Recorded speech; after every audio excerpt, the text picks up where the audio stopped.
संपूर्ण भाव में विपर्यस्त अवस्था आसिकी पड़ी एवं विशेषकर उच्च शिक्षा विभाग संपूर्ण भाव में पंगु हो जाइए। सेही बाबद आमे महामहिम राज्यपाल को भेटिलु जी होचंती chancellor of all the universities एवं ताकर दृष्टि आकर्षण कलु। एवं सबुठारु बड़ कथा हला उच्च शिक्षा विभाग जो विज्ञप्ति जारी करिथिला जे जुलाई 2025 सुधा ओडिशार 13टी यूनिवर्सिटी रे भाइस चांसेलर नियुक्ति प्रक्रिया को संपूर्ण भाव में संपन्न करिवो। किंतु आज फेब्रुआरी मास हेलाणी 2026 8 मास भितरे गोटे भी यूनिवर्सिटी रो भाइस चांसेलर नियुक्ति हो पारि नाही एवं 6 रु 14 मास हो गलानी सबु जगह कामचला भाइस चांसेलर माने रहिचंती। जति ओडिशार मुख्यमंत्री कामचला नुहंती ताले भाइस चांसेलर कहीं कामचला रहिबे। कामचला भाइस चांसेलर मानकर बहुत लिमिटेशंस रही, फाइनेंशियल पावर नहीं, अध्यापक अध्यापिका नियुक्ति से माने करि परिबे नहीं। आज 17टी यूनिवर्सिटी ओडिशा रे 1500 रु अधिका टीचिंग पोस्ट खाली पड़ी, 2500 रु अधिका नॉन टीचिंग पोस्ट खाली पड़ी। ये परिस्थिति आज रिसर्च एक्टिविटी संपूर्ण भाव में ठप हो जाइए। आज आपण मैंने देखुवे छात्र छात्री मानकर हॉस्टल समस्या ठू आरंभ करी अनेक समस्या रही एवं परीक्षा ठीक समय हो पारनी, रिजल्ट ठीक समय बाहरी पारुनी, एकदम अभावनीय परिस्थिति यूनिवर्सिटी मानकरे। ये कथा आज आमे आसिक महामहिम को जनइलु राज्यपाल को एवं तुरंत एथरे हस्तक्षेप करंतु एवं बाहर जो भली भाव में शिक्षाविद को महल रे, लोकों को महल रे, छात्र छात्री महल रे, टीचर को महल रे जो आलोचना चली जे ए जो अहेतुक विलंब होउची, ए अहेतुक विलंब पछर कारण हैला मेरिट को आज एमाने ढांकी देकी वर्तमान भारतीय जनता पार्टी रो नेता मंत्री माने एथरे एक्सेसिव इंटरफेरेंस करुचंती। मेरिट को ढांकी देकी पॉलिटिकल लॉबी करिकी तांको निज लोकों को सर्च कमिटी रे रखिकी तांकरी माध्यम रे वर्तमान भाइस चांसेलर बसैबा को चाहुचंती, शिक्षा अनुष्ठान रे गौरीकरण करिया को चाहुचंती। आकु विरोध करा जिवो एवं आंको माध्यम रे तांकर वर्तमान उद्देश्य रही भाइस चांसेलर को जो माने बीजेपी रो अनुगामी आरएसएस रो आदर्श रे जो माने परिचालित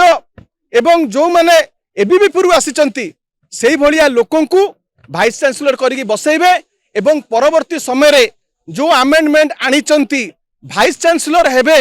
रिक्रुटमेंट बोर्ड रो चेयरमैन तांकरी माध्यम रे अध्यापक अध्यापिका नियुक्ति रे बड़ धरणर दुर्नीति होबाकू जाउची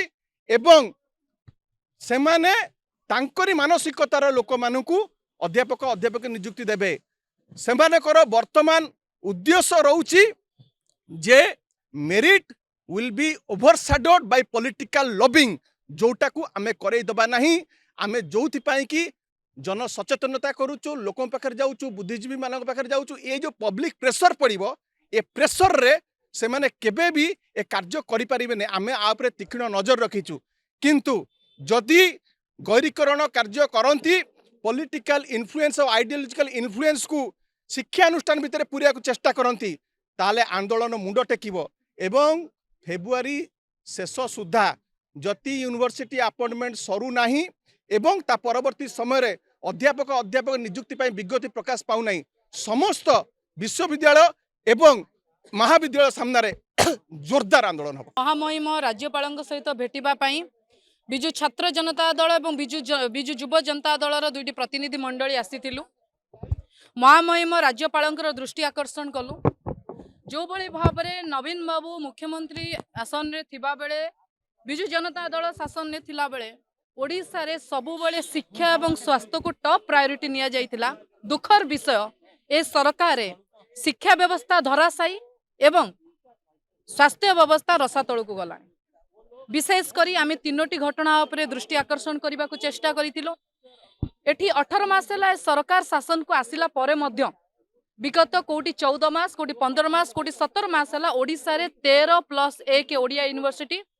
यूनिवर्सिटी मुरबी शून्य कुलपति आसन खाली कामचला कुलपति रे विश्वविद्यालय चली एवं द्वितीय कथा 17टी यूनिवर्सिटी भितर प्रायतः 2400 टीचिंग एवं 2000 नॉन टीचिंग पोस्ट खाली पड़ी ताले विश्वविद्यालय चलिबो केमिति आमे प्रश्न करिथिलु एवं विशेष करी जो बड़ी भाबरे आज कुलपति चयन रे प्रिया प्रीति पोषण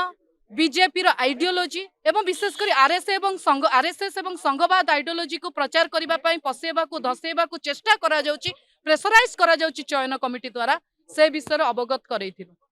एवं आज आमे महामहिम राज्यपाल को अल्टीमेटम देइछु आमे आज अनुरोध करिछु एवं कहिकि भी आसीछु जदि आगामी नेक्स्ट वीक सुधा कुलपति चयन न सरे एवं professor associate professor assistant professor मानको अपॉइंटमेंट पई प्रोसेस आरंभ न हुए ताले बिजु छात्र एवं बिजु युव जनता दल गणतांत्रिक प्रक्रिया रे राजरास्ता रे ओल्लेइबो एवं आउ दुईटी जिनस उपरे दृष्टि आकर्षण करितिलु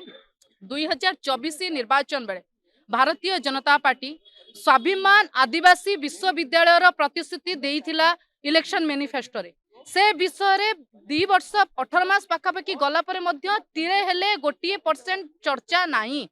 तेणु आदिवासी कथा कही कुंभीर कांदना कादुचंदी आदिवासी पिलांकर भविष्यत कथा चिंता करूना एवं ओडिया अस्मिता को स्लोगान हिसाब से व्यवहार करी शासन को आसीथिबा दल आज ओडिया यूनिवर्सिटी 14 मास हैला कुलपति शून्य एवं कुलपति प्रोसेस 13टी यूनिवर्सिटी पूर्व आरंभ होइतिले मध्य ओडिया यूनिवर्सिटी रे वर्तमान सुधा से फाइल कोउटी पड़िची जना नाही गोटे हाथ में विकसित ओडिशा विकसित इंडिया अन्य हाथ में एठी कुलपति शून्य तेणु ए विषय में जिते राज्यपाल को कही महामहिम राज्यपाल प्रतिश्रुति देइचंदी आगामी 10 रु 12 दिन भितर ए प्रोसेस आरंभ होबो जदि ए प्रोसेस आरंभ न हुए आगामी मासरे तेणु आगामी मासरे बिजु छात्र एवं बिजु युव जनता दल राजरास्तार ओल्लैबो ओडिशार शह शह लक्ष लक्ष युवपीढ़ी भविष्य।